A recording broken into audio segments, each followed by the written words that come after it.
தோளும் விரிந்த மார்பும் நெஞ்சம் மறக்குமோ நீலமேனி கோலம் காண கண்கள் மறுக்குமோ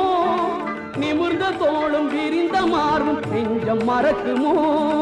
வீரன் படிவும் மீசை அழகும் வெற்றி ரகசியம் வீரன் படிவும் மீசை அழகும் வெற்றி ரகசியம் அவர் பாரத போர் நடத்தி வைத்த யுக்தி அதிசயம் அது முக்தி ரகசியம் இதை சொன்ன கண்ணன் வண்ண தேரில் வருகிறான் கேட்டவர்க்கு கேட்டபடி வாழ்வு தருகிறான்